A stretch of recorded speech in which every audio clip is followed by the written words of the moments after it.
always a good sign when you have a lot of banter and a crowded room and a lot of excitement. And so I want to share my excitement with you all today in our great panel. Just to lead off, my name is Ervin. I serve as the Director of Environmental, Social, Governance, and Innovation for S&D USA.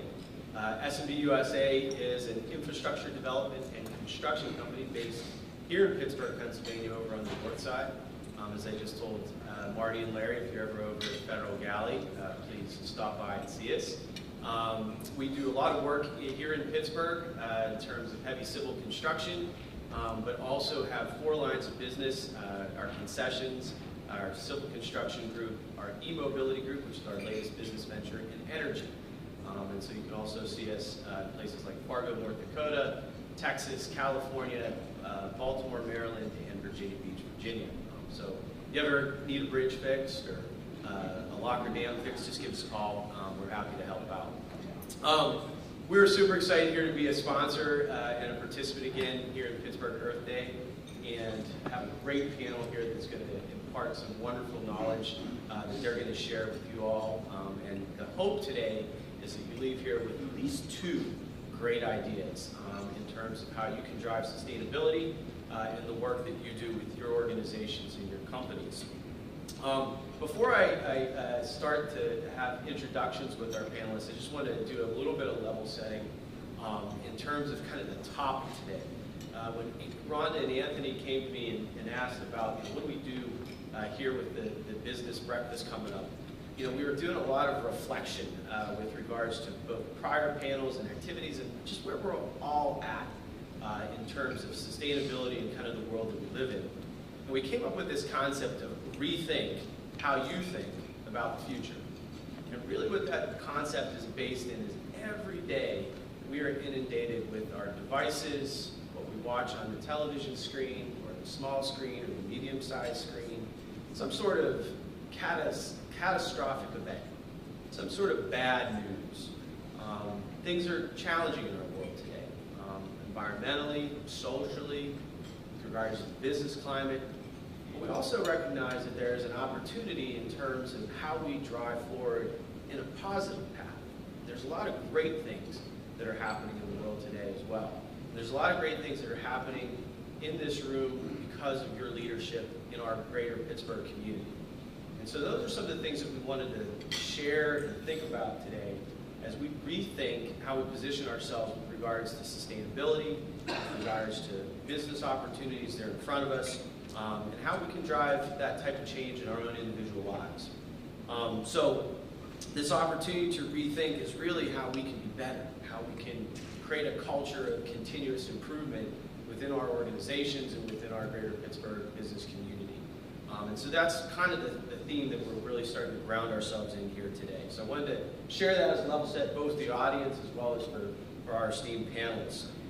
To begin, I just want to maybe start with each panelist doing a brief introduction. I gave them really tight instructions to be pithy, but not curt, to give us a lot of good information because we want to be able to get through everybody's comments because we know that they all have a lot of great things to share. So with that, I'm going to start with Dave Hazel from Mitsubishi Electric. So Dave, you're batting lead off today. We're a baseball town, I think, so we're going to start to use some baseball analogies while we can. So let's enjoy it. So Dave, maybe an introduction. We'll go on to Mike in the number 2 spot. Then we'll go to Nick with some 3. Ray, you're batting cleanup, and then we're going to continue on down through the lineup. So Dave, introduce yourself, please. Thank you. Again, David Hazel, Mitsubishi Electric. We manufacture heating and cooling equipment in the most sustainable way possible that we know now and what will be the future of the industry, getting off of fossil fuel usage and reducing our carbon footprint. And we see that as the future of where the industry needs to be more educated in understanding that it's possible to do. I'll be brief. I'm not going to go on here. I'm the Senior Manager for Performance Construction. I work with architects, engineers, designers, sustainability folks throughout many different industries within and across many platforms, residentially and commercially. So we're very much at the forefront and keeping our finger on the pulse of where and what's needed in the industry and providing the equipment and products and services to help achieve that. Mike Barnard with Oxford Development Company. For those who don't know Oxford, we're a 60-plus-year-old family-owned full-service real estate business. I've been with Oxford about 16 years. I head up our development group as the Vice President of Development. We do a lot of work on both our internal developments as well as working with third-party clients to help realize their project goals. You may know some of our projects, including what we're sitting in right now, Fairmont, and PNC was a development project of ours going back about 10 years ago now. It's kind of flown. So, like I said, I've been with our company about 16 years. I've seen some transformation when it comes to sustainability. I was fortunate enough to be with a small group within our company who started our sustainability committee a little over 10 years ago now, and now it's really become one of our core values and something that we are proud of, all the way from our leadership and ownership group, all the way through our teams out in the field, our engineers and project managers and property managers as well. So. Thanks, Mike. Nicholas? Yeah, thank you. Nicholas Bonarrigo with Carmeuse Americas. We are a 106-year-old limestone mining company. As a demonstration to our sustainability, I have been with the company from the beginning, so I look good for my age. We're a family-owned business. Our line is in many products, lots of which I think help the world. It's involved in steel. We treat flue gas to make our air cleaner. We purify water for drinking, so we think we're doing a pretty good job on the sustainability front. And but obviously, like I think the folks up here, there are different challenges that we have and that we're facing, and we're dedicated to making the world an even better place going forward. Great. Good morning, I'm Ray Prushnok. I work at UPMC Health Plan, where I lead our Center for Social Impact. We're a team that's focused in on looking at places where we can impact social needs that can drive health outcomes, improve healthcare quality, and really focus on our mission. We understand that health happens outside of clinical settings, and we're looking for ways where we can improve that health. Of course, UPMC Health Plan is a part of the UPMC health system, and I'm happy to be here. Thanks. Leslie? Good morning. I'm Leslie Hyde. I'm with Koppers. I'm the Chief Sustainability Officer, and I manage our strategy and risk functions also. Excuse me. Koppers is a global wood technology company. What that means is that we manufacture the chemicals that go into preserving and protecting wood. So making wood more sustainable and last longer so that we don't have to cut down as many trees to make things like railroad ties, utility poles, the wood that goes on your backyard deck. Those things are protected by chemicals so that they last longer. So we see that as a circularity story and a sustainability story, and we are focused on continuing that circularity and improving it. Good morning. I'm Lindsay Baxter with Duquesne Light Company. I'm kind of a last-minute swap-in for Tishekia Williams, who unfortunately is under the weather, and I'm very impressed with the organizer's ability to switch out the name type so quickly, so kudos there. I think you all probably know who Duquesne Light is, but just a few quick facts. We have been the electric utility for over 100 years in the greater Pittsburgh area. We do not own generation. We're the wires and pole company who is responsible for delivering electricity to the end-use customer, residents and businesses. We serve just over 600,000 customers in the Pittsburgh region and part of Allegheny and part of Beaver County, and appreciate the opportunity to be here today.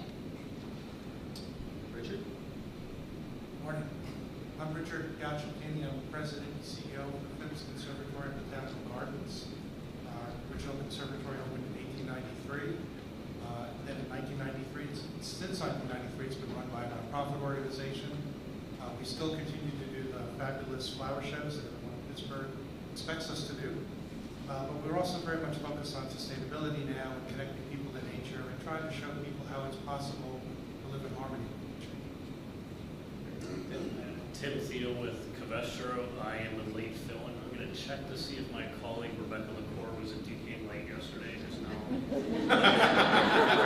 I'm curious if they have the same thing. I've been with Covestro almost 25 years now. seen a large change in our sustainability journey, which we'll talk a lot about today.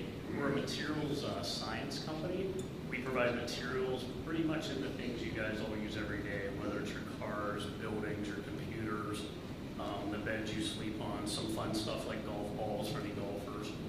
So across the gamut material provider, my job, sustainability and public affairs, kind of what that means is how do I ensure our company is as sustainable as possible? How do we get to full circularity, which is kind of our new corporate vision. So thanks for being here. Justine? Hi, I'm Justine Russo. I'm the Director of Sustainability with Pitt, Ohio.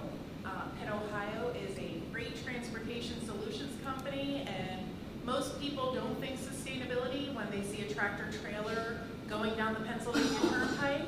But hopefully Pitt, Ohio and our story will change your mind about that and the things that we are doing.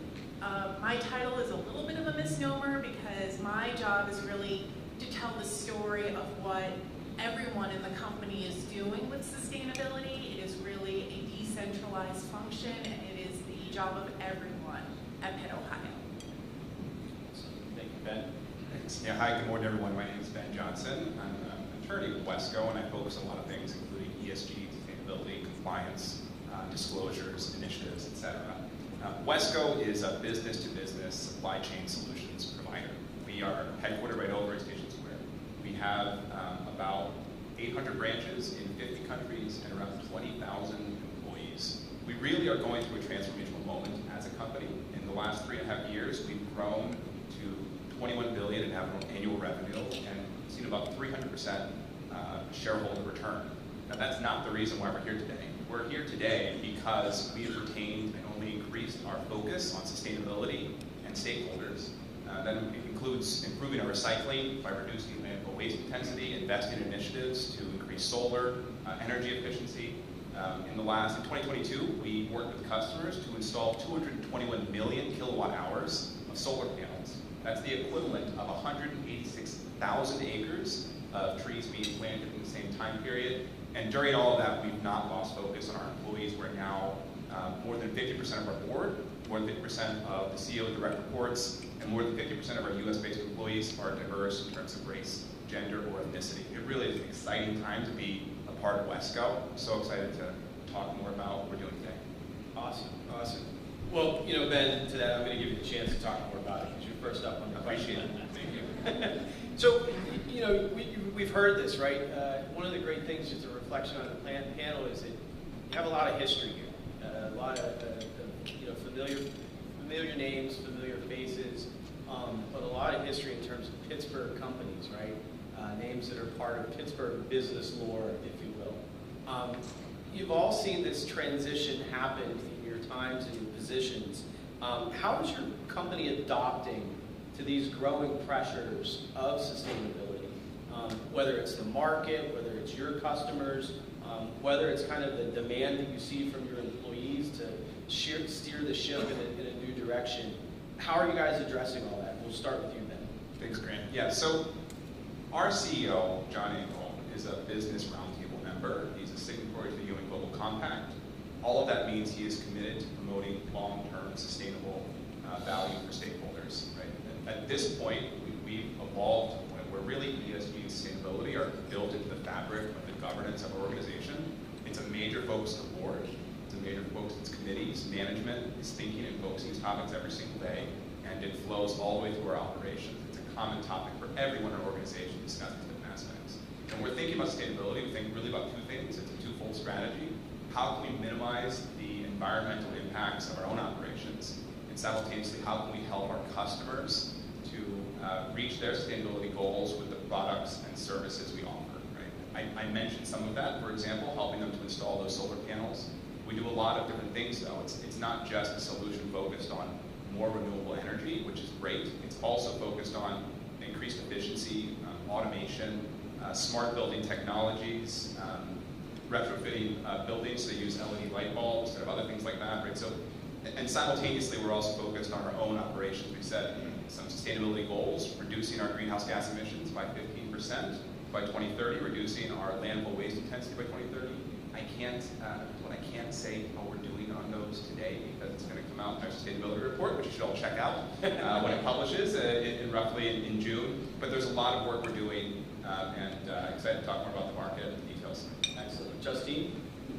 Yeah, I think Pitt, Ohio has always seen sustainability as doing business well. It's about how we are being more efficient in our operations. It is getting the most out of our resources, whether it is our fleet or whether it is our drivers. It is how we perform every single day. It has never been about outside pressures. I think it has always been about being on the bleeding edge, possibly where no one else is. I've had the pleasure in the past week of talking to about 25 customers about where they are in their Scope 3 emissions and their journey with transportation and sustainability. And what's great is we're still seeing a full spectrum. I only had one customer, and I will not say who they are, who's fully said, we are not interested in this. You know, continue to give us great service, give us great rates, and get our freight, you know, there on time and intact. But everybody else was either in the process of saying, I need to figure this out, and I don't know where to start, or there were some really exciting things that customers are doing to try to understand, you know, their supply chain emissions. And we're excited because Pitt, Ohio has already thought of this. We have a carbon emissions report that we can give to customers. So I think we really feel like we are in a position where we can meet customers where they are at now. Tim, adopting the pressures?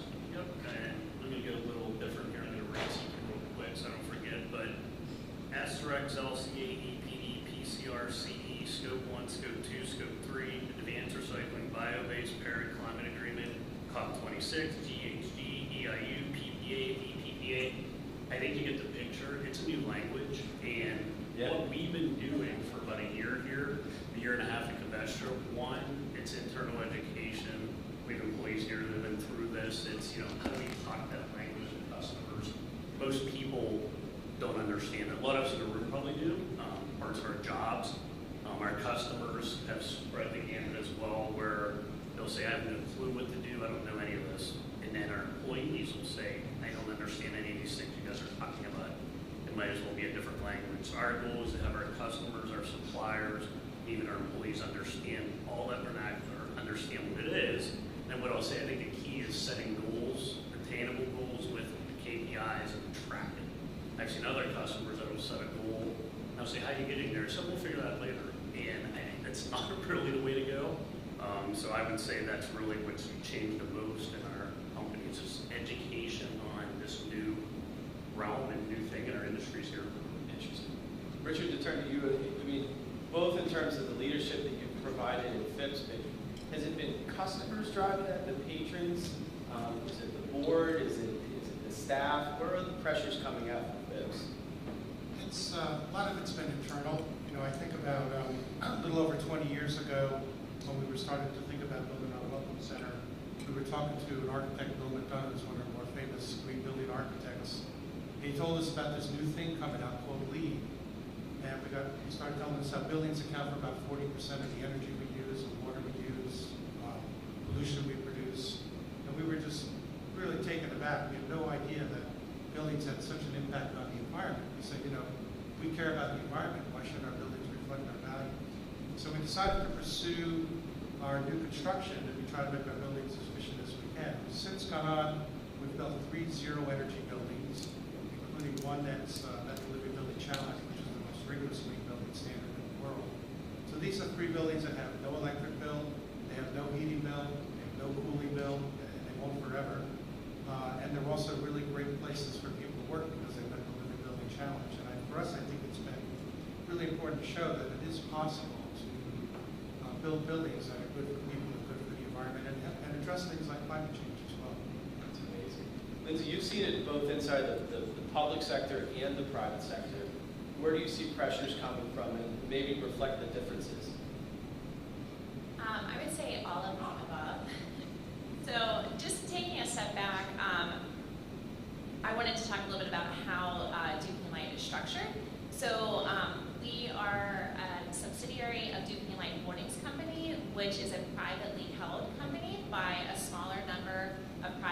investors. That gives us some more flexibility than maybe some other large utilities that you might hear about in the news in terms of setting what that like high water mark is for us. What are the standards we're going to hold ourselves to? And because we are solely based here in the Pittsburgh region, we can also think about what do our policymakers want to see from us? What do our Pittsburgh-based customers want to see from us? That gives us a little more flexibility and I guess also maybe a little bit more pressure. We are a highly regulated industry and company, both through the Federal Energy Regulatory Commission, through the Public Utility Commission here in Pennsylvania, which is my primary stakeholder. So I think all of that factors into our decision-making process. But within the last maybe 2 years or so, we've rolled out an internal framework that helps us in that decision-making process. Because we serve all customers, we have an obligation to serve all customers, which is a responsibility we don't take lightly. This framework incorporates affordability, reliability, safety, diversity, both in terms of our workforce, our customers, and our suppliers. Sorry, not both, I guess in terms of all of those things. And so I think that that's kind of a new way for utilities to start thinking about how we re-envision what our role is.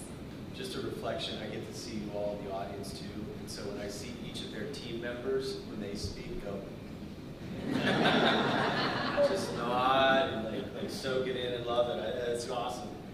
Leslie, from Koppers' point of view, some of these challenges and pressures that you guys are experiencing. So we started thinking about sustainability a long time ago. We actually published our first CSR report in 2003. It was 8 pages long. Our CSR report now is about 98 pages long. So that tells you a little bit about what's changed in sustainability. But we think about sustainability broadly.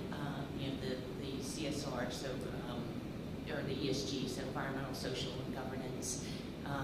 The environmental part, everybody thinks about sustainability as an environmental issue. So you know a lot about that, but also from a social perspective, how do we, one of our core values is people, and so protecting our own people, protecting our communities, thinking outside of our own box, and how we impact people outside of our communities and how we work with that. So we've been doing this for a long time. We have set some aggressive goals and made a lot of progress along those. So from a greenhouse gas perspective, we have actually reduced our absolute greenhouse gas emissions by 48% since 2007. And we're resetting our goals now to continue that going forward. So this is really ingrained in what we do, and we try to ingrain it into our strategy. But as for how things have changed, I think the biggest thing that has changed for us as a public company is pressure from investors, from the investment community.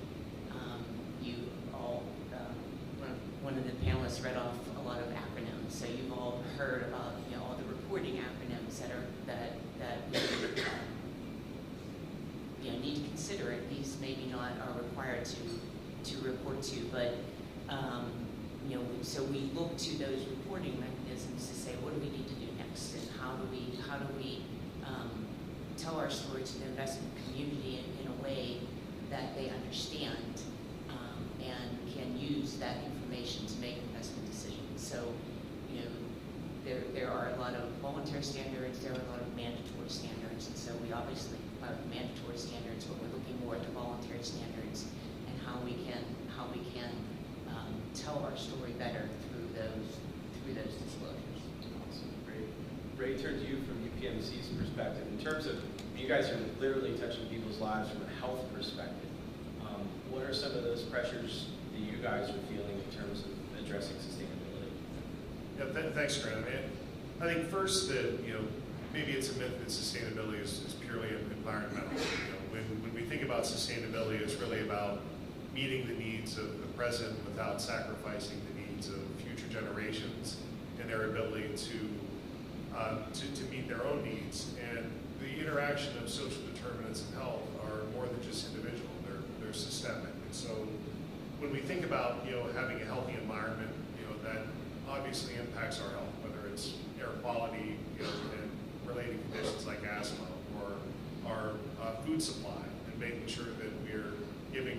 everyone equitable opportunities to live a healthy life. We also, as a health insurer, we take employee wellness seriously. So for your employees, we also have our Work Partners program with many different types of programs for wellness and workplace success. And we are also looking at ways where we can be a more sustainable actor overall, whether it's greening the ER, or we have many of our office spaces LEED certified. But again, as we look at health broadly, sustainability is a core piece of everything we do. Excellent. Nicholas? Yeah, sure. So I think from my company's perspective, sustainability has really always been part of our culture. I'd say the biggest change is sharing that with the world now, right? So as an example, just yesterday, one of our customers sent me their sustainability report. We've heard others mention that today. And I took it as we'll show you, ours and you show us. And I brought props. I wasn't told I couldn't, so I will show you our sustainability report, this is double-sided, by the way. And How many pages? It's less than gonna have. It's 98. All right. What I would say is, I'm sorry, but what I would say is you can find this on our website, and I encourage everybody to take a look at it. Don't print it like I did, because that's not sustainable. But it's really. I think it's resilient, just in case like the power goes down in the internet. Yeah, exactly. But it's a multi-pronged approach, and we want to. I got shut off. Okay. It was the printing. Bill Savage. No, but it is. It's a multi-pronged approach, and I think that for us again, where it's not a. You're there. Sorry. There we go. Just don't print again. No, I. No, but so so the pressure really comes internally, and again, we're proud of this work, and I would say that again it touches our three. I'm going to get some credit from our marketing team. Three P's is really what we focus on: people, planet, and prosperity. The planet one, I think, is a huge one for us. So we're working on reducing our carbon footprint, being smarter in terms of the fuels that we use, so that we're impacting the planet in a positive way. And there's at this point, at least in the U.S., there's not a ton of regulatory requirements for that. And some of it is really just self-imposed. We want to do better. And I think that comes from the fact that, we have the same family that's owned our business since 1860. And they really do care about this stuff. And I think the nature of our work lends itself to that too, right? Because we mine natural minerals. So how we impact the earth has always been something that's important to us, because that's literally where we get our money from, is from the earth. Right. That's amazing. But Mike, to you, same thing, pressures, like I can only imagine in real estate the amount of pressures, because you're dealing with buildings, structures, you're trying to reflect the needs of your customer. What do those pressures look like from your side? I'm not sure that we see them as pressures.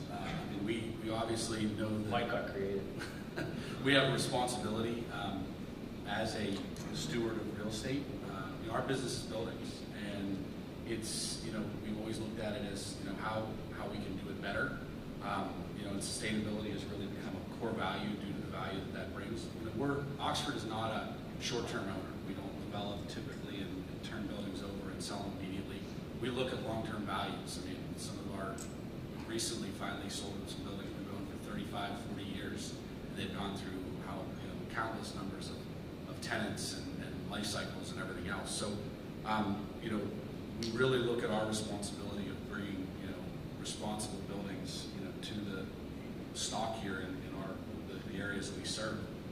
We've brought over 1 million square feet to the Strip District in the last 8 years.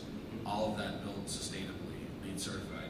And we're not tied to LEED or other certifications, but we do see the value in those types of standards to justify what we're doing. And it helped guide us. At times, I'll be honest, 10 years ago when we were starting to look at this, we questioned LEED, we questioned some of these things because, why are we doing that? Why are we paying extra money to put a plaque on the front of the building? Well, because there are decisions that are made along the way that you need to make some hard decisions, because at the end of the day, development is one big equation. It's a big math problem. And, as those variables come along, you have to make hard decisions. You got to get creative. You got to find ways to appropriately adjust those factors that go into that equation. And we also look at it, we can't rely on what we've done before. How do we learn from what we've done? How do we improve it? And again, as with some of the standards, we've tried to raise the bar as we've gone through. And we've been fortunate. We've had some great partners. We've got great leadership. Neighbors, Pitt, Ohio, down the other end of the table has been a great neighbor of ours in the Strip, a great partner. UPMC, we've worked on many facilities throughout the last 20 plus years to bring sustainable buildings online as part of a development plan. And really, we saw some of the value of this when it came through COVID. We were able to bring people back into our buildings safely and effectively faster than many. We were able to, things like well health safety rating, we pretty easily achieved those standards quickly after COVID and continue to hit those thresholds just because of some of the decisions we have been making as we brought some of this real estate together. That's excellent. That's excellent. Dave, from your perspective, keeping up with this, right? Like you guys are providing, like a lot of the folks here on the panel, the materials, the products. How are you, from a manufacturing standpoint, deployment standpoint, keeping up with some of those pressures?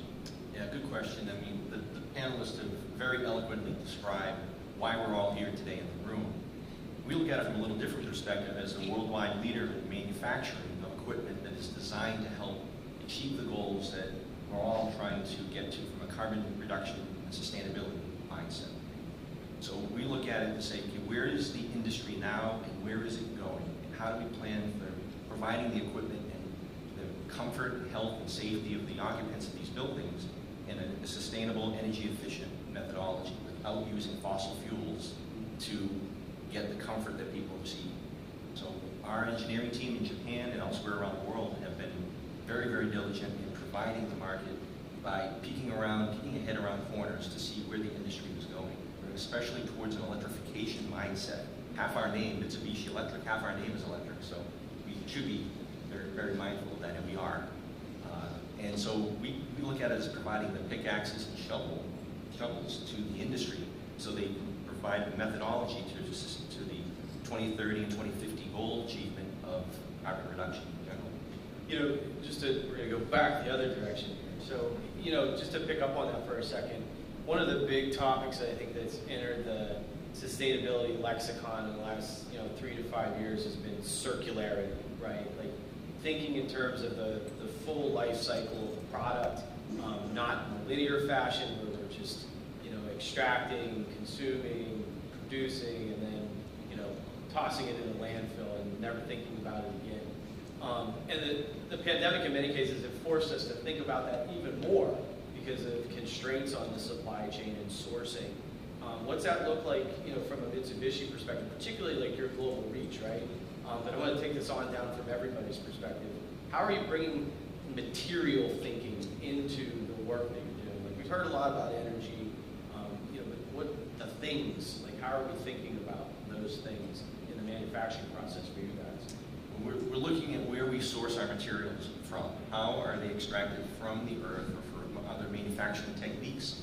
And what will happen when 30, 50 years comes around when the equipment needs to be replaced?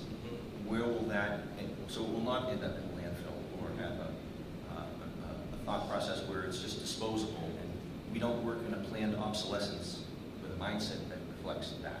We look at where we're sourcing our equipment, where we're sourcing and implementing the future of where it will end up down the road. Awesome. Mike, materials and buildings, how are you guys thinking about that?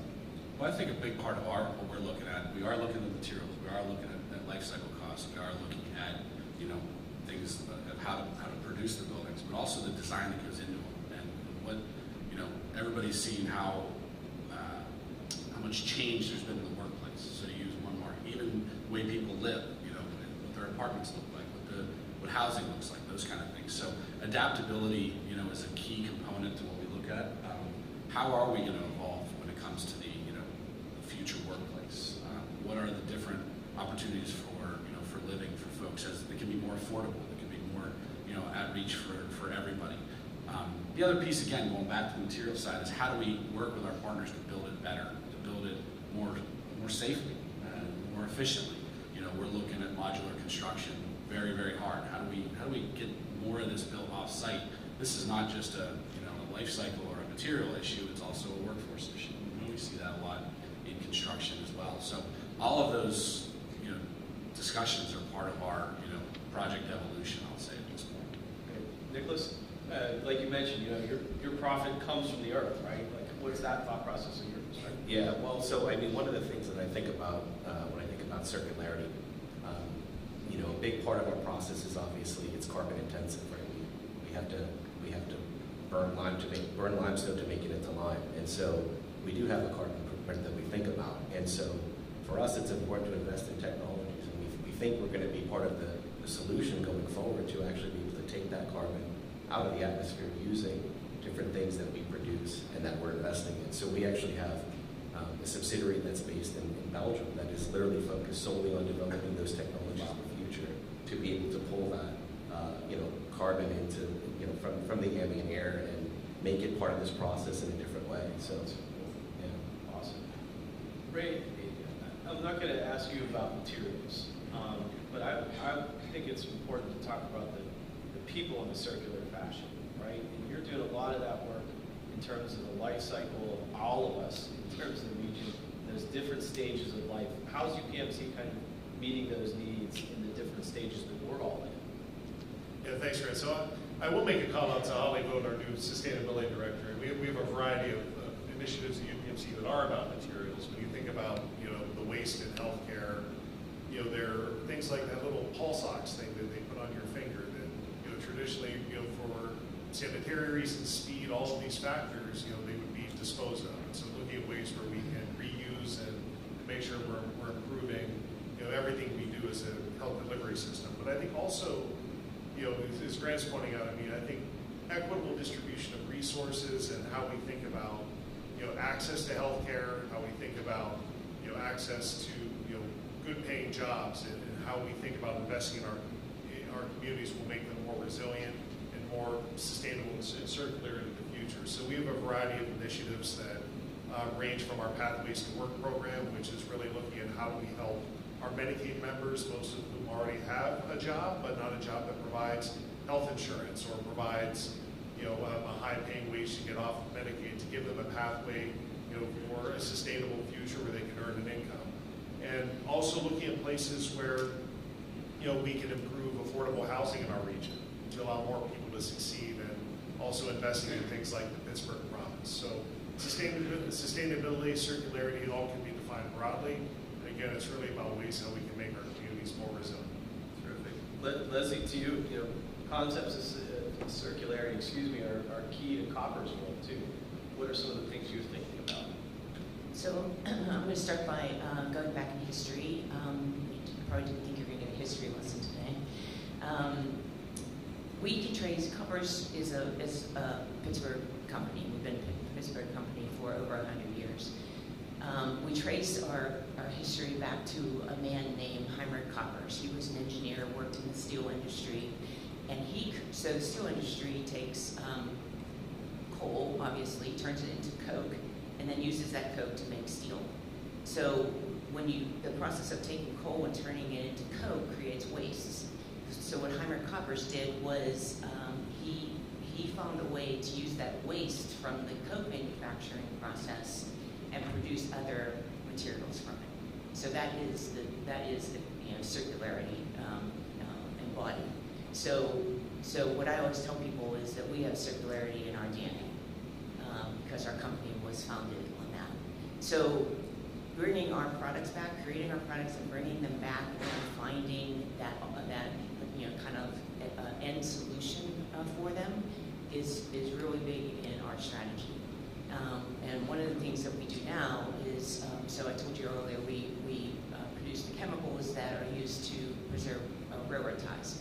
Railroad ties, if they were not preserved with chemicals, would last about 5 years. When they are preserved with chemicals, they can last from 35 up to 50 years. So, but they do have an end of life at some point. And so we are looking at bringing those railroad ties back and finding a solution other than landfill for them. Right now, we turn them into energy, but we are researching how we can turn them into biomass that can be used for other purposes. So we have a lot of work going on around circularity. It's something we think about with our products all the time. Awesome. Lindsay, thoughts from Duquesne Light? Yeah, sure. So when I think about this question of circularity, I mean, we could talk about things we're doing to recycle and reduce the waste associated with some of the materials we use, some of which are, quite hazardous.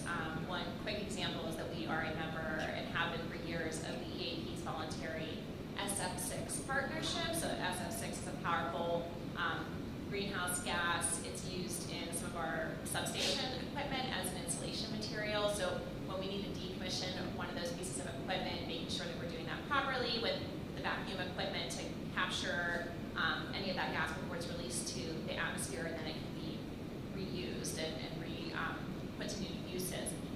But what I think I mostly want to touch on here is just that we are looking at how we can change our distribution planning processes to get towards more of circularity, or at least extending the life of what we can do with what we have today. And so one example in its nascent phases is we have started piloting something called dynamic line rating devices. A lot of electric distribution is done based off of standardized equations. We just assume we know this much power can be used through this piece of equipment, and we make a lot of assumptions. We're looking at how we can get to using more sensors and smart equipment to actually have an eye onto real-time conditions. Do we need to build a new line? Do we need to expand a piece of equipment? Or can we do more with what we have there by knowing what's actually happening on the ground? And I think that's opening the door to looking at innovative and new uses as well to be able to serve our customers, which gets to a more holistic view of sustainability. So it's not just the waste and equipment piece, but it's also the affordability and the reliability piece of it. That's awesome. Richard, it'd be interesting your perspective in this, particularly with regards to your involvement with the Living Building Challenge. Maybe talk a brief moment about that, and also the supply chain that's required to manage something of that nature, and how Phipps has helped to catalyze that. Happy to, Grant. A lot of our work is focused on really trying to understand where products come from. So, we've eliminated plastic disposable serviceware in our cafe going back to 2006. In 2009, we stopped selling bottled water. We're really much focused on trying to eliminate the amount of single-use plastics that we use in the conservatory. But also related to the Living Building Challenge, they have something that's called the Red List. And the Red List is a list of 800 different toxic chemicals that are typically found in building products. And a product can get on the list if it's toxic to the end user, but it could also get on the list if it's something where, say, the building catches on fire, what happens to the firefighter or other first responder who goes into that building? Or what about how the product is manufactured? What is the impact on the people making the product or the people in defense line communities that live around the place that's manufacturing the product? If it's toxic to those people, it gets on the list as well as what happens to when you throw it in the landfill. So the Living Building Challenge, you're not allowed to use any of those chemicals in any of your building products. Probably one of the best ways to think about this, and this is something that happened about 15 years ago. I was talking to a visiting professor from Germany, and I was telling him, he was a professor in architecture, and I was telling him about the Living Building Challenge, and they have this thing called the Red List. I started telling him about the Red List, and he just looked at me and started to smile. I said, "What's so funny?" He goes, "Oh, you Americans, you make me laugh. What's the first thing you do when you find out you're going to have a baby? You make a baby room, paint the walls, you buy new carpet, you buy new furniture, and when the baby arrives, you lock them in the room and watch them from a safe distance with a baby monitor." Now think about that. How many of you have done something like that, or know somebody who's done something like that? We just assume just because you can buy something, it's okay. That's not always the case. Tim, Covestro has also been a leader in this space, and maybe if you can talk about the partnership that you guys have developed with the University of Pittsburgh in the new circularity program. So it's funny, I think I can use a prop as well. If we think about this sitting here, right, maybe a decade ago, this was a very thick walled water bottle with a huge cap, like you're talking about banning them or what have you from Phipps. And about 4 years ago, it was thin wall, and you could squeeze it with barely a cap, now we're at paper. That's all about circular design, right? So how do we design things of our everyday life so they're more reusable? Clothing's another good one. If we went back to simplicity from maybe 50 years ago, 100% wool, 100% cotton, then we got into let's blend this, let's blend that, it's wicked, it's this and that. All those things make it much harder to actually recycle or make it circular at the end of life. What Covestro saw a few years back with Hyde was no one's educated on this. There's really no degree of circularity, there's no teaching at a molecular systems and building level like Mike talked about. There's no one teaching it at all. So we created with Pitt a program which is a certificate in circularity in their PhD program at Swanson Engineering, where the students there, the first cohort started last September, and the next one we're recruiting for right now, they will learn how to do this. They will come out and be able to design a system, even a logistics system. How can logistics help in circularity? Material engineers, process engineers, like all the above to get to a full system, integrated way to design new materials so we don't have these issues.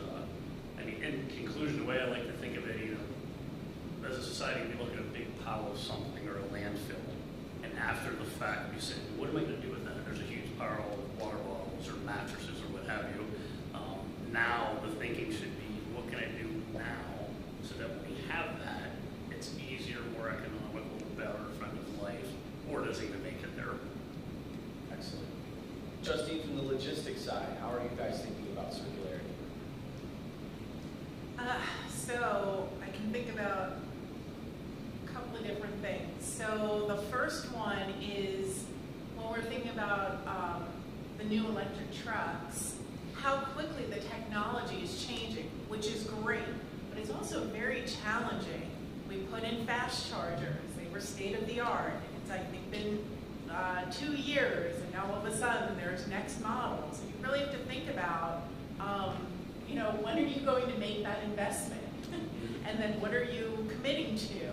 I think Pitt, Ohio has had a very smart strategy of making smaller investments. So right now we have 2 Volvo VNR straight trucks. We have 2 Ford E-Transit or van type trucks. Learning a lot about them, learning how they fit in our operation, learn how our vehicle maintenance group is going to support them. Later this summer, we're going to get 2 more trucks from a different brand manufacturer, and just continuing to learn and evolve with it, and just trying to make those incremental steps as we move forward. When you were talking before about people, I think we also have a circularity problem opportunity there as well. We have a great workforce, but it's also an aging workforce. And so I think the Pitt, Ohio team has done some really interesting and innovative things. We've talked yesterday about a co-op program Taki and his vehicle maintenance team has put together. They brought in 3 high school students, and they are looking to hire them as vehicle maintenance technicians, as well as apprenticeship programs for drivers, being able to go from a dock position to learning the operation to actually being able to go into a truck and learning the operation. And then I'm just not, this has nothing to do with Pitt, Ohio, so I'm going to disagree. Pitt, Ohio. She's going off script. I'm going off script, and I'm adding my own opinion. I do think at some point, I think it'll be interesting if somebody like the Amazon of the world will start adding a sustainability charge to their free shipping. Because there is, and I had the opportunity to talk to some Pitt engineering students about this problem of how much fuel we use on the idea of free shipping. How much cardboard do we use on the idea of free shipping? And we've all gotten used to it. We've all gotten very, very complacent with it, and I include myself in that. But there really is a significant sustainability cost to it that I think needs to be brought to light. That's a good point. Ben, circularity, supply chain, Wesco, what's your thoughts there? Yeah, I'd like to begin with a little interactive element for the audience. I think it'd be fun. So, would everyone raise their hand if you drove to the event today? You drove in a car or a truck or pretty much everyone, you know, maybe 95%. No, put your hand up if you drove here in an electric vehicle. Who drove here in an EV? We've got like 4. Who thinks they'll be driving to this event when we come back in 20 years in an EV or a hybrid vehicle? Who thinks they will be driving an electric vehicle, right? All right, a lot more hands, right? So similarly, when they're, at least once every 2 weeks, do you think about the price of oil or gas going into your car? And how often do you think? Who thinks about that once every 2 weeks? Yeah, people think about it. Who thinks about the commodities price of copper at least once every 2 weeks? Okay, that shows the room where we are, right? So, the energy transition is really a transition from a fuel-oriented economy to one that is more minerals-based, right? To generate the same amount of energy as combustion engines do with wind and solar, you need between 400 and 1,600% more key minerals. To create an electric vehicle, you need between 2 and 5 times more copper going into the batteries that create all those items. This is a key strategy of us reaching net zero by 2050. According to all projections, we have to increase the number of batteries, wind, solar, electric vehicles, right? But to achieve that, we are going to need, by 2035, to double the global copper output to meet the demand. If that doesn't begin to increase tremendously very soon, within 2 years, there's going to be a deficit of supply versus the demand to even meet those targets. And that's all to say, this is why circularity really matters, right? We're going to have to learn how to reuse these materials more. We're going to have to figure out how to recycle the batteries that come out of them, right? So when we think about Wesco, what's Wesco thinking about? These are the trends that we're looking at. And we really see sustainability is not just an added expense. It's a tremendous opportunity for innovation and for growth. The companies that get behind figuring out these trends and solving these problems are going to be a part of the solution. They're going to be poised for tremendous growth. And that's not just good for the planet. That's not just good for the communities that benefit from that access. That's just good business. So that's kind of how we think about circularity and the way going forward. That's terrific. Maybe just to kind of wrap up one final set of questions for our panelists, and we'll turn it over to you to start thinking about a couple of good questions in your own heads to ask these experts up here. Ben, given some of those things, what are you guys focused on, most immediately? That's the thing. Like, when you walk out of here today or over the course of the next year, what's kind of top of mind, in terms of what's on your plate from a work or from a company perspective? Yeah, so we're a customer service oriented organization, right? And right now our customers really do want sustainability. They want to know more about their products. You look at what's happening with SEC regulations, where there's a proposed climate disclosures rule asking companies to talk more about their emissions and not just their direct emissions, but even asking for what they call scope 3, the emissions that are happening throughout the entire supply chain, from manufacturing the products and services they provide all the way down to the way that they're wasted. In the EU, there's a CSRD, which is now going to come into effect in a couple of years. That's also asking companies to disclose more about that information. So frankly, we see the big opportunity here is to meet that market expectation desire. I think, both for businesses and consumers, we want to know when we buy a product, what is its upstream and downstream impact on environments and people. We want that information. And so at Wesco, that's really what we're targeting. We're trying to lead this way because it's a really hard problem. It's a very hard problem figuring out all of this emissions and impact information. Everyone in this room I know who's trying to figure out scope 3 right now is going to say it takes a ton of collaboration up and down the supply chain, a ton of information exchange. And that has not yet happened, but it is beginning to happen. The new businesses that help solve that problem are being formed today. We're working on solutions internally to get that data together so customers can access it. So that's, great answer. I think that's where we think it's going, inevitably. And we're excited to be a big part of the solution. Awesome. Justine? Yeah, and thank you, Ben, because that's exactly what I was going to talk about. I mentioned that I had the pleasure of talking to 25 customers. One of the things we're working on this summer is bringing customers in specifically about transportation and sustainability to have a forum. We're going to bring in C.V. Bhattacharya to hold a workshop with our customers about where they are in this spectrum, where they can get started, share ideas, share some best practices, and really starting the conversation on Scope 3 emissions.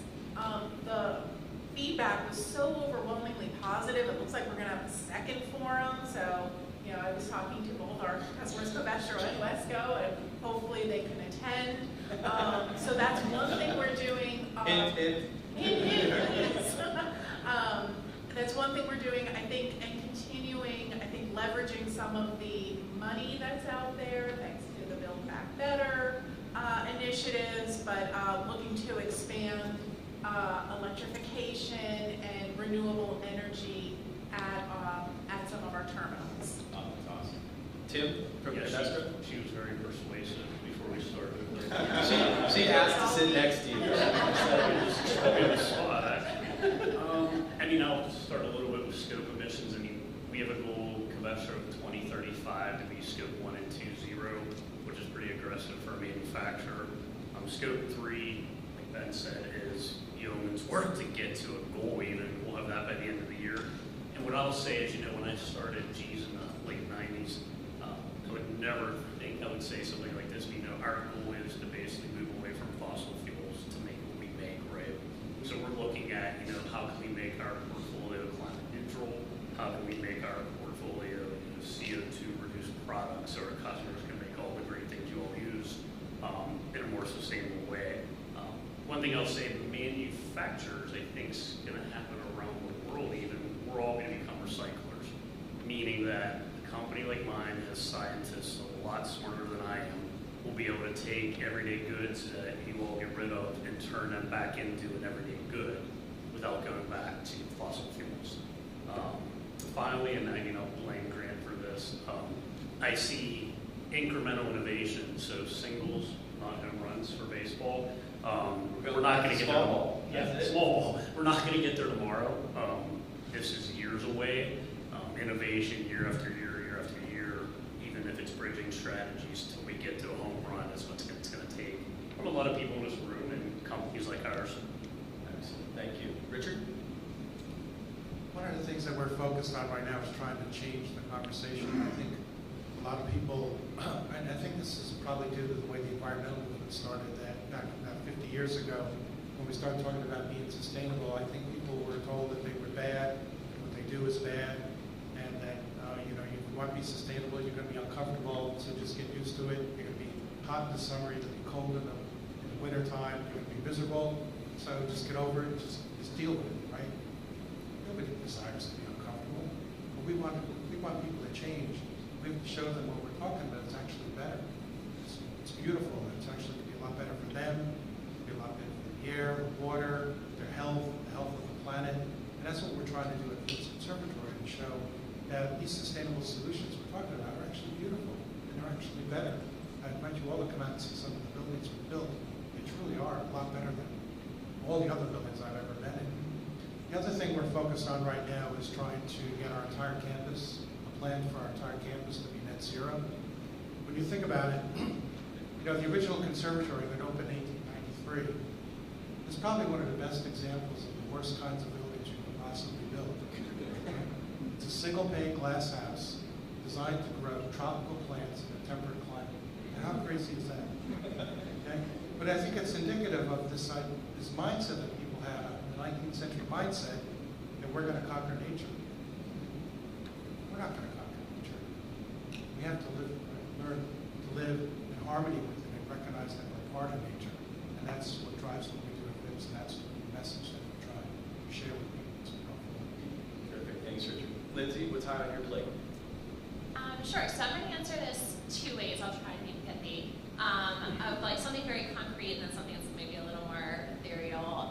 In terms of concrete, you know, we're in a unique situation because what we do as a business has the ability to empower our customers to live more sustainably. And so something we're putting a lot of thought into is the concept of beneficial electrification of end uses that result in overall energy efficiency, cost savings, and environmental benefits. So you'll see that already. We have robust transportation electrification programs. If you don't know what I'm talking about, some of our team members are here and would be happy to talk to you. Looking beyond that to like the building, what can we do to providing that safe, reliable grid that's going to be the backbone of electrification to help, for instance, a customer in one of our more rural areas who's on fuel oil transition to an efficient heat pump. So we're like in the early stages right now thinking about electrification, but it's interesting because as you're thinking about this next evolution, it kind of brings us back to focusing just as much on our basics. So we've always had energy, I shouldn't say always, but for decades we've had energy efficiency programs for our customers. That becomes even more important when you think about things like electrification. How do we first drive down and make the home as efficient as possible? Having reliable service, having excellent customer service, making sure our most vulnerable customers are able to afford to keep the lights on. All that becomes even more important when you think about a future that may have more electrification. So that's the concrete thing, and if you'll indulge me, the more ethereal thing is, I think just in terms of our workforce and our culture, re-envisioning ourselves as a clean energy company. 5 years ago when I started with Duquesne Light, I gave a lunch and learn presentation, and I said, raise your hand if you think that your job is related to clean energy. It was kind of like a small handful of people who really saw that direct connection. Maybe they helped to interconnect solar panels or something like that. But really, it's every single person who works for our company. We play a role in building this clean energy future, and as we bring that message more to the forefront, I think it empowers and engages and energizes our employees and helps us to attract new talent. These aren't, boring, stodgy, old utility jobs. This is a really exciting new frontier. It's amazing. Leslie? So about a month ago, we had our Global Leadership Conference, and probably 50% of that conference was dedicated to sustainability. So what we are trying to do is integrate sustainability into everything we do. Coincidentally, we are working on our strategic plan right now, our 5-year strategic plan, and we are talking about how we intentionally integrate sustainability into that. So we're looking at the materials that we need to produce our products. We're looking at the impact of our products. We're looking at the disposal aspects of our products and how we can make those products more circular. So integrating what we do on a daily basis and what our plan is long term, integrating sustainability into that. And along with that, I would say educating. So, sustainability, if you talk to the leadership of our company, they will be able to be conversant on sustainability. But the frontline workers, probably not so much. And so what we need to do is get those frontline workers involved in sustainability and understanding how their position or what they're doing impacts on the company's plan for sustainability, and also in their personal lives. So educating them a little bit about what they can do personally to contribute to sustainability. Ray, what are some of the opportunities that are front line for you? I mean, I think, something that, maybe new to folks in the room but not in healthcare is, why is my health insurance company talking about things like the environment and, jobs and food and transportation? And, the climate crisis and the healthy environment is a health issue, and when you think about the impacts of climate change, it won't be equitable, and it's not equitable already, and that's on top of the health inequities we see in many communities across the world and in our region. And so I think as we think about, small actions we can all take, it's everything from things like our prescription for wellness program, which is, partnership between our physicians and our health plan to coach people on things like a plant-based diet, and, and the health impacts, but also there's downstream environmental impacts of making these kinds of choices. And there's also things that, you may not occur to you, like planting trees can reduce gun violence. There's some, research around how you clean up spaces that, may be overgrown and, maybe light your community, and those types of changes not only reduce, urban heat effects, but also improve, the social aspects of communities. So, just, health is climate and the environment, and, we hope to play a part in that future. Awesome. Nicholas? Yeah, so actually I want to go back to something you said at the outset of this program. And yes, I am stalling for time, but You said that you were hoping that by getting together we'd come away with 1 or 2 ideas today. And it's very interesting. Just sitting here, Leslie, you were talking about looking at ways to reuse railroad ties and creating biomass fuel. I mentioned earlier today that we were looking at ways to be involved in carbon capture. One of the things that we've talked about is that technology requires biomass as a fuel source. And one of the things we've looked at is railroad ties, and one of the problems we've had is that we couldn't find enough of them. So I think maybe we should talk. And yeah, I think so. And I've got some engineers here who might. So I mean, but what it shows is the power of coming together and talking about these things. As far as what drives me, I mean, I think the things that I'll think about when I leave here. As part of the sort of leadership of my company, I think the most important thing is to continue to stress that sustainability has to become part of our culture. So it's not like an extra thing that we do. It's literally a part of our jobs on a day-to-day basis. And the challenges that we're trying to tackle are immense. The idea of us as a company becoming carbon neutral in the next 30 years, that's a tall order. And the only way that actually happens is if you have a culture where everybody is working towards that goal and they see that as part of their mission, not just something they do when they're not otherwise doing other things in their day-to-day tasks. So That's right. That's awesome. Great connection. yeah. Glad to see that you and Leslie are going to talk after. Yeah, So make sure that happens. Mike, what's front and center for you? I think again, for us, it's adapt to the changing needs of real estate right now. I mean, how do we serve potential tenants for whether it's flex office or light manufacturing in the housing market? We want to deliver everything from affordable to essential to market rate housing opportunities for folks in a sustainable manner. We've got a great team. Like as I talked about before with the equation, we challenge every aspect of that, and we got to continue to do that. But to build on what Nick said, I think that collaboration, is key to that. We have great teams that we work with, outside consultants and manufacturers and other. I mean, Lindsay and her team at Duquesne Light. How do we work on sustainable electrification? David, as far as bringing products that make sense, what are the new products that are out there? What meets the needs of these real estate components as effectively as possible and fits into that equation? So really that's for us is continue on the short term. It's just continued collaboration and adaptability and looking for the opportunities and capitalizing on those opportunities that meet the financial needs of what goes into all aspects of real estate development. Longer term, carbon, how do we look at that? We have had those conversations, but it's a longer play. How does that reel in our new buildings?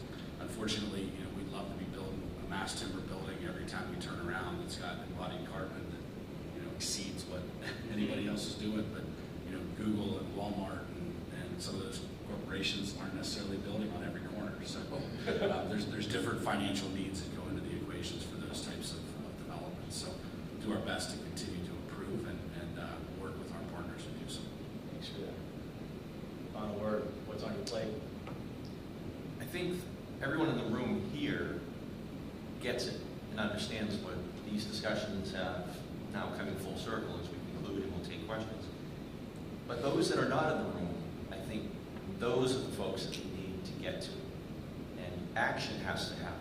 We can't politicize the climate. We can't politicize by taking and having two different battling entities. What Mike Tyson said, everybody has a plan until you get a punch in the face. And the climate is going to be that big punch in the face. And what are we doing to prepare the rest of the world, not only those in this room and listening, but also the mindset of how they both heat and cool and be comfortable in spaces that they're going to live at every economic level, from those the wealthy down to the poor and everyone in between. It's affecting all of us as a group. One of the things I think will help is the Inflation Reduction Act money that's being poured into the systems that we have, both from a manufacturing standpoint and also policy making. Over the next 10 years, billions and billions of dollars are going to be put to use. And I think we have to effectively find the best ways to make that as a leverage point and an inflection point for where we can make a difference in the economic future and sustainability future present. That's terrific. Great points. We are on time, Anthony, which I'm just amazed at. And thank you all for that and giving some great remarks. But we have some time and space for you in the audience to ask questions of our panelists. And so we want to open up that opportunity. And we have a couple of hot mics out there. come around, so just raise your hand, and Anthony and the team will make sure to deliver. We have blue up front here.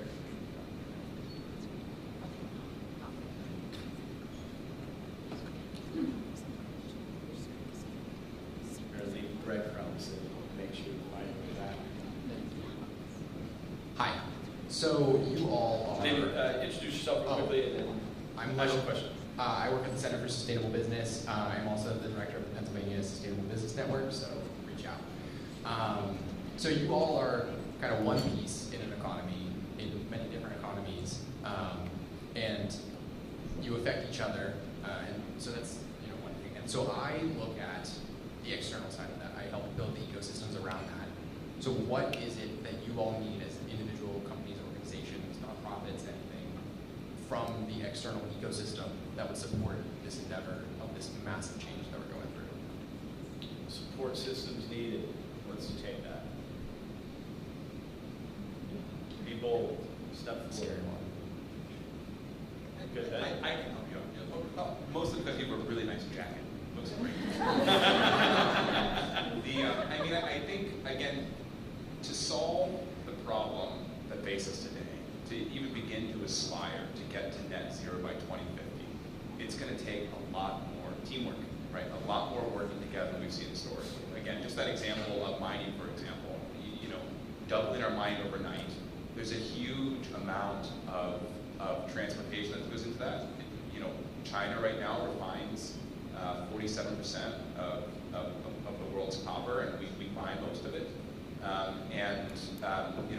It's a global economy. And when we begin to try to answer the questions of, what are our upstream and our downstream impacts, you have to get that data from other companies. Even as a consumer, when we sit in our homes and we buy products that show up on our door in packages, right? There's not much you can see beyond the edges of your backyard, right? When the waste goes away, what happens to it? I think we all need to become a little more mindful of our upstream and our downstream impacts, thinking more about what's beyond the four corners of what we can see. And so, to answer your question in terms of what help can be done, I think it's a lot of information sharing. It's trying to get that data together. I'm insulating my garage right now when we're just talking about this. What's the best economic solution to insulate a garage because my wife wants me to build her a golf simulator, right? That's something that takes the data to look at, where is this stuff mined, where is it manufactured, what's emitted in that process to make sure I'm buying, what's the right product I actually get again? It's a system. Yes, okay, it's a system. Air sealing, fibers. Yeah, so I think it's just working together more to sort of get that data so we all can have a little more transparency. So we're all coming over to Ben's house for the golf season. Yeah, it's going to take, it was a 2-week project. It's like a 3-month project. See, that's the great thing about panels like this and rooms like this. Everybody has an answer, right? I want to pick up on something with that. I'm going to go to Tim, Ray, and Mike. And this is about the human component. Each of you have mentioned something in this regard, whether it's the University of Pittsburgh partnership, Pittsburgh Promise. I want to pick on you for mentoring. What's that role look like in terms of building this ecosystem? Start to build the talent component. Yeah, I was going to answer that question too, but it's part of it. No one's going to do this by themselves. People on here are going to collaborate together. Like the event, Pitt, Ohio is going to have. We collaborate with our suppliers, our customers, and then really it's going to be developing a bench.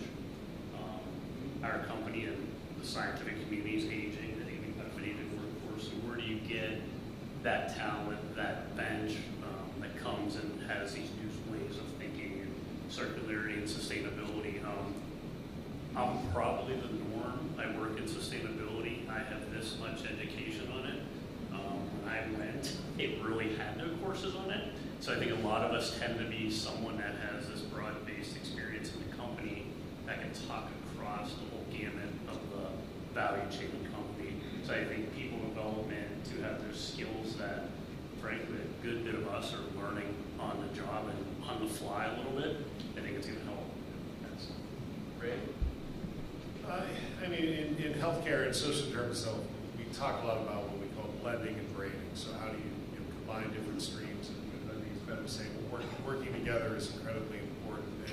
And I think there's a lot we can do as individuals and as individual actors through our workplaces, but it does take collective action. It takes networking, groups like this to come together. I don't have a good enough relationship with Duquesne Light where my members are, paying their bills and need support with efficiency. And so how do we work together as a community to confront these areas? And I think it's more discussions like this tonight.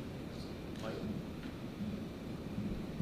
Mentoring from a building perspective, I guess. We in the industry that we serve, it has been a challenge we've acknowledged for 20 to 25 years. I mean, we have as one person, as 5 people leave the industry, maybe one replaces them, whether it be architecture, engineering, and it's even worse in a lot of cases in the trades. And that's whether it's developing new methods and having the attractiveness of these careers is very important, but also making them more professional in some respects. It is interesting that 30 years ago, getting folks to become a carpenter was not really, even the carpenters were trying to send their kids to college to do something different.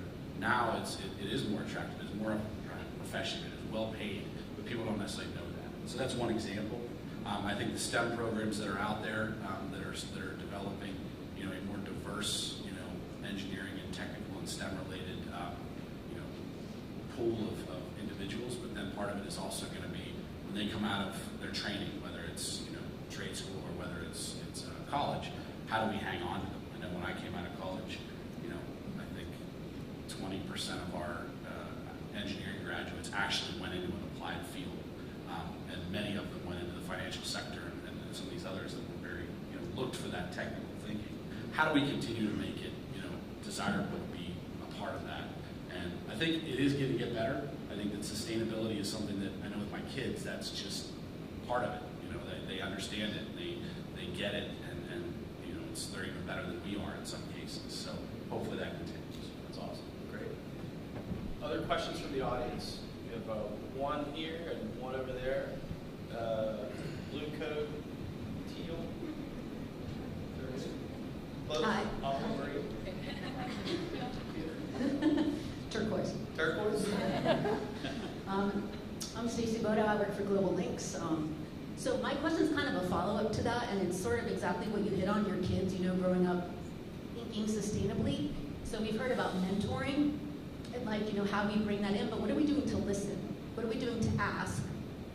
How do we bring in young, diverse talent, and how do we ask them what they know, and are we listening to them? How do we ask? How do we listen? I'd say by example is probably the best methodology. Our supply chain encompasses many of the trades right through. As a manufacturer of equipment, we're one end of that. But nothing happens until the equipment is actually installed and actually functioning in the field, and that is with human hands. It doesn't happen just by automation at all. So by example, when you can show a pathway that there's a future career that is growing and there's a runway ahead, that gives an indication to the youth of America coming into the trades to say, wow, I can rethink and make a new decision upon, I don't need a college education necessarily to do that. It's by hands-on and then having that word of mouth internally through social, through other methods of examples of products being implemented, helps that pathway open up. Richard and Justine, I'm going to you too, because you've done a lot of listening lately too. I think it's very important to get young people involved and really to support the things that they think are important. So we have 2 programs that we're doing right now. One is called the Fairchild Challenge, where we work with the area high schools and middle schools, and we give the students an environmental challenge, and they figure out what it is they want to do, and they can approach it from whatever way makes them comfortable. They can do it a traditional science project type of project, or maybe they want to write a song or play or something that really speaks to the way they interact with the world. The other is we have a program as part of our Climate Toolkit program for supporting youth advocacy. And again, here the program is based on the idea of supporting the work that they want, they think is important, not telling young people what they should be doing, but supporting the work that they think is important as it relates to addressing climate change. And as part of that program, we also developed a regenerative thinking program workshops for them so they can start to think about how they interact with the world, the traditional extractive that we're all brought up. Justine and Tim? Yeah, so what we're hearing is, doesn't matter if you're young or not, people want to work for a company that's socially responsible, fiscally responsible. You know, at the end of the day, if you want to hire the best and the brightest, you know, you have to raise your game, and that's one of the things that we've done is to become the employer of choice. And I think what I heard was how to get these great ideas out of the next generation, right? Two things we do when we have interns, they're real capstone summer project. We always call it the sustainability challenge. All the intern groups work together on doing something for us to make us more sustainable. And the second one we started years back, we have different what we call ideation campaigns, where any employee can put in ideas, and then we have a board, let's call it, that votes on them, and the company will implement it. So we've had one on how can we help with water scarcity with our products or even in our own operations. We've had one that's running right now on circular products or circular economy. So I think the next generation likes things like that. So you challenge them and then collect the ideas and then move forward what you can with it. That's excellent. While we're going to the Can I jump in on that? Yeah, do it. I know the question was more towards like workforce and younger people, but when I heard you say, how do you do a better job listening, it was kind of triggering for me. Our company is very impacted by regulation and policy changes, and I think that's a space where we're trying to really lean in and listen more and engage in more open dialogue with sometimes entities that we didn't always have open dialogue with before.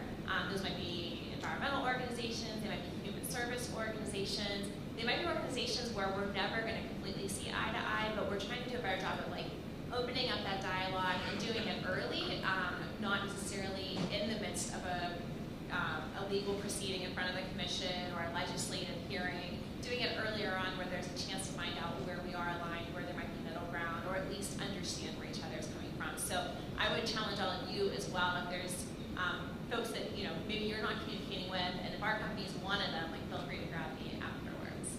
It's a great point. Just Rhonda would be proud of me. Cross-marketing.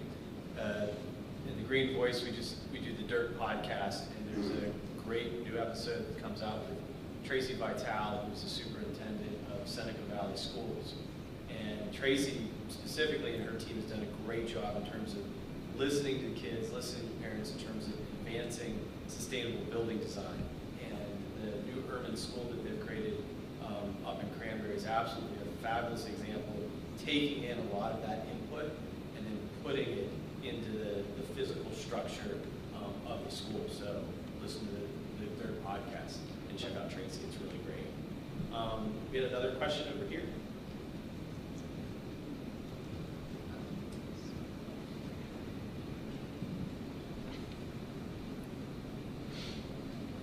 It was really less of a question than just kind of more of a comment. I'm Christy Everhart. I'm the Managing Director of Sustainable Finance at PNC. But, you know, and this is, I guess, more from a personal perspective as I'm sitting here. Thank you all for being here. And I agree with you. I feel like it's almost the people that are not in this room that we need to be talking about. But if we think about it, you know, whether or not we've opted in to it or not, we get our credit score from, you know, on our apps for, from different banks. You know, we get an Uber score for when we take an Uber. And as soon as you start measuring that, you want to, like, oh gosh, how can I be nicer to the Uber guy next time, or not slam the door or whatever. You know, but it'd be kind of interesting if we could figure out, you know, how we can create carbon scores for our own personal selves, right? So that way you could, as you're modeling it out, you know how to build out that golf simulator. I did a batting cage for my boys, so I get it in my garage. But I don't know. I just think that, you know, and I do think a lot of our younger folks kind of already get it. It's maybe I don't even, you know, this could be cool for people like me, you know, and older too. But because I think a lot of our younger folks get it. But I don't know, I just think that kind of an interesting idea is how we can model out different purchases and what the carbon intensity might be for different purchases. Sure, that's a great idea. Chef Clyde?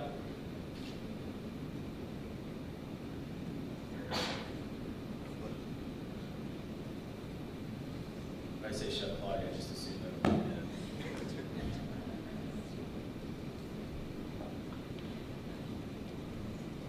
Hello, everybody. Thank you all for all the input that you've given this morning. My name is Dante Green. I'm the Executive Director of the Trades in Pittsburgh.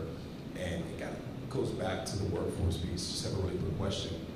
Knowing that we have an aging workforce and seeing the diminished population in our region, do you guys see workforce being a threat to accomplishing the sustainable goals that we have? And if you do, what are some of the strategies that your companies are putting in place to make sure that we can accomplish the goals that we have? Workforce, we touched on this in different places. Thoughts? Can I start off by saying I personally see sustainability as a positive thing for that, because again, it's that idea of being employer of choice. We see that in the LEED certified buildings, employee satisfaction is very high. We do employee engagement scores every 2 years. Our employee engagement scores are something that we really look at to make sure we have an involved employee workforce. So I think those are things that we're using sustainability to help replenish our workforce as opposed to seeing it as a negative. Others? Yeah, I'll add to that a little bit. So we don't have any manufacturing in Pittsburgh, but this is an issue throughout the U.S. and actually throughout the world. So one of the things that we focus on is once we get somebody in, we want to keep them, because getting them in, training them, that all costs a lot of money. We don't want that just walking out the door. And so we're trying to engage them in this sustainability conversation, because as a lot of people have pointed out, younger folks have a real interest in this. And so we do a lot of things that Tim was talking about. We have challenges, and different things. We have an Earth Day challenge going on right now. We call it iShare, where people can send in ideas, and we vote on them and act on them. So it's really about engaging people once you get them and trying to keep them. We at UPMC, I think we have currently 12,000 vacant positions across our whole enterprise, and workforce is a huge challenge, both directly on the front line, where I think that's why our Pathways to Work program, helping connect our Medicaid members to opportunities, and our work with the Freedom House program, with our local workforce investment boards and the state to create training opportunities. And I want to applaud the work that you do, Dante, with the Trade Institute to help provide career opportunities in the trades. But again, another area where we need more collective effort to build that pipeline for the future. Yeah, I was going to say, it is a huge challenge, and my HR people are here so they can attest to this, but we're pretty proud. We're a top 10 place in Pittsburgh to work. I got credit for that, right? So one, we try to build an atmosphere where people want to come to work. Two, we invest in our people, so training is a huge part of it. We struggle because we have operations throughout the country with getting skilled workers. So we're working on apprenticeship programs, and we're aggressively trying to get people in the door. And then once they're in the door, to train them, give them opportunities for further education. In fact, we have somebody who's with us today who's taking advantage of a tuition assistance program. So whatever we could do to invest in people, to us, that's the best way to sort of get them in the door and then keep them there. Amazing. Mike? I think we're working in a number of different ways to address workforce. It starts with our own team. We've been out in a number of different areas trying to kind of advertise what opportunities there are in real estate, whether it's property management, whether it's on the engineering side, those kind of things.